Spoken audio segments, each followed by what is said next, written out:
Oseo! Oseo! Cherokee greeting, got a good group here. And Buenos tardes, that means we're starting off on the Mexican side. A couple of weeks ago, the Americans, they were celebrating the Festival of Spring. They call it Easter. On the Mexican side, it's Pascua, Passover, or really pass under, it's a secret passageway, Pascualizo, like that. And that leaves us in a special state, you know, a kind of a special state. Ganchuro, you know, maybe we're hooked, like that. My theme today is Mexico's mother, Mescal. Now, that's a cactus, Mescal. The Spanish is magui, and the genus name is agave. I think that's Greek or Latin, like that. And Mescal is the Mexican name.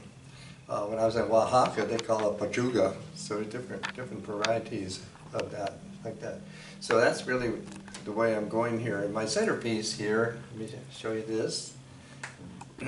This is my painting, but this is actually a poster print of my painting. Vivian Olds, you know, made the photograph and the print for me. The actual painting's on a board at least, you know, twice the size of this one here. So that give you an idea. I call it Mexica. It's named for the people the world knows as Aztecs. They really call themselves Mexica. Mexica from their generages, you know. Mexica was, you know, the lady of the cactus that led them on their migration. And she appeared out of the mescal cactus. So this is my rendering of that, and I'll say more about it. And so go down here, this Aztec figure here, this is Maya Chuel, Maya Chuel, meaning Our Lady in the cactus. The cactus we're talking about is the mescal, or magui. Here she has the emblem on her there, and here's a miniature of the mescal here. So you can see that she's in that reverent pose, the way people would pray like that. And go all the way up here, this here. This is the poetic double. Pretty much in Aztec, everything is in double, dual. So she is the poetic double of her. She's obsidian butterfly here. And the other thing of the people called the Aztecs, where did that come from? Other people around them called these people Aztecs. It means people of the heron. And the heron, this is my rendering of the Aztec logo for that, is that they came from a place they call Aztlan. Aztlan means place of the white heron, and that's the logo for it. I replicated that. Right now, in modern Mexico and at the border, San Diego is the mythical Aztlan. That's what everybody's doing at the border. They're getting back, they're reclaiming Aztlan. But actually, it's an island, an inland, very inland island on the west coast, Pacific coast of Mexico. And it's Mescal Titlan. That's the name of the island that these people migrated from to Mexico City. Their guide here gave them the way to go. They're underneath Mexico City is a lake. The city's on top of it. There was an island in the middle of the lake, and that was their destination, Tenochtitlan. And in some ways, Tenochtitlan and Aztlan are equated in that way. So pretty much like that. The Spaniards came along, they heard some of this, and they really thought if they could really find this Aztlan, because the people they found there in Tenochtitlan were pretty wealthy, and they thought if they could find out where they could come, they could even loot more. And that's how they got to New Mexico. New Mexico is really Cortez's name for Aztlan. You know, we kind of missed the boat there. Here, this is my photo. This is in Mexico City at the Modern Art Museum. I stayed in a hotel in San Juan de Latran, so I could walk up the Reforma to the museum, the Anthropology Museum, where I spent a lot of time because I was doing a project And the museum was on the way, very accessible, very easy to go into. This is my favorite painting here. So I took the photo. Vivian has made the print for me. The painting's probably about 3 by 4, a lot bigger than this. But I thought this was a very good rendering for my theme here. So I like to have that here. I don't remember the artist, really, but you can make out the woman laying here underneath the cactus, the beautiful cactus there. Also, this plant is the maguey or mescal. To me, is like the divine root, the Sagrado Vereza for Mexico itself, the divine root mother. She is all mother. She's all feminine. There was some concern that the over-harvesting would deplete the population, but she's very prolific and that she's parthenogenic. She gives birth to herself again and again and again. We had one that grew to huge dimensions in our front yard, which we later had to take down because the stalk goes way, way up there, and it was competing with the wires up there. So we had to take her down. But most interesting, she doesn't stop. She keeps sending up more and more pups. And I've made a little pup nursery of her, her babies like that. She never dies. So she reproduces again and again. And people even out here in that we call the Coyote, also in Baja, the people still are very much involved with this plant. They use it for everything. It's utterly, totally edible, usable, again and again. So there's all kinds of things that they do. The local archaeologists are fond of finding what they call the agave pits, where these are, cooked, and to make the beverage that's called mescal. In old days they call it pulque, and the refined version is tequila. That's really the place where they make it. So it's very, very refined. Maybe the pachuga would be the one have the pulp in it that I found there in Oaxaca. So it's very intoxicating. The name mescal, because here the island that the people came from on the west coast, is also Mescal Titlan. And then there's the Mescalero Apaches.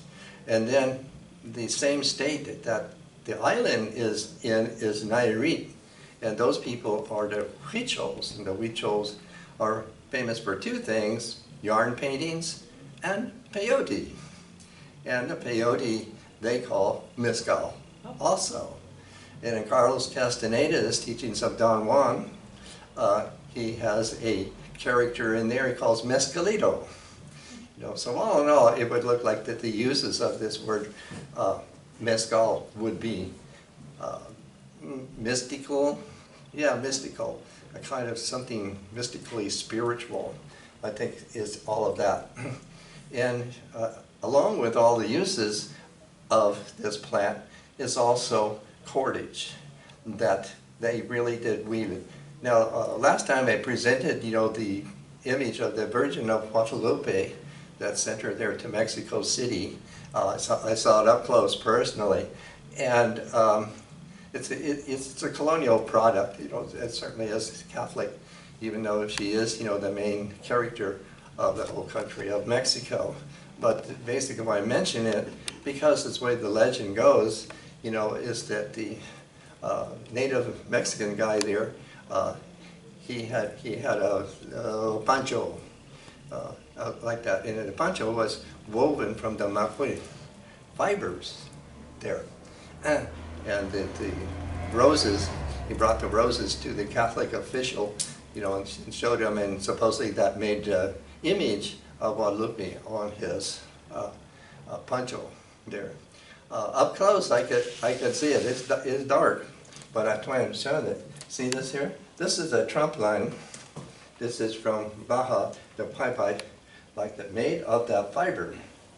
Of course, it's white color, but you could dye it, or maybe it was just old because when I could see it, I could see the bottom of this painting because that's what I could see. I'm a painter. And the image, whoever or however they did, is painted on this rough fiber. I still have the image in my mind, you know. So maybe, you know, some divine character was very good at painting on fiber. But that's why I have to show you that. And I'm going to get to this one. This is Lady Jade skirt, but what she's holding in her hand are weaving symbols. You know, what do you call that? A bobbin and what's the other? Spindle. Spindle. Hold on. Like a bobbin and a spindle. So they give you a little idea about all of this. So I'm going to, you know, finish this up now here on the Mexican side with her Lady Jade skirt. This is my replica. These are all my replicas of Aztec illustration. This here is the G. The G means that this is the symbol of Hunabku, the giver of measure and movement. And like that. That's even here on her skirt. So, Ode for Mexico. Oh, I should say, this is at the time now, Cortez is at the threshold of Tenochtitlan, you know, and this is going to ship. This is what's happening right then. The city speaks, making circles of emerald, scattering splendors like feathers of Quetzal in Mexico. In her, there's coming and going of barges, transporting the champions. Flower mist is spread over the people.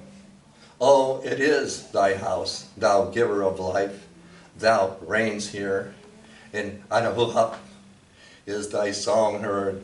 It spreads over the people of white willows and huatulis of Mexico. It is their habitat. O thou blue heron, opening thy wings, come flying. Here, wing and tail, dost thou open to beautify thyself among the vassals. In the whole land of Mexico thou reigns. Let not the Lord Lady escape us as she wanders, vagrant. O Moctezuma, it is in your mind to wonder who shall serve the Lord Lady, the creatress of life, who came to nourish us in heaven and on earth. As the bonfire burns, the word of the Lord Lady speaks, soaring. At the four corners, the earth, the warrior makes the dawn burn. An offering to Moctezuma in Tenochtitlan. With fans of Quetzal feathers, they go in barges. How shall Tenochtitlan remain standing? How shall his God rule here? Gracias.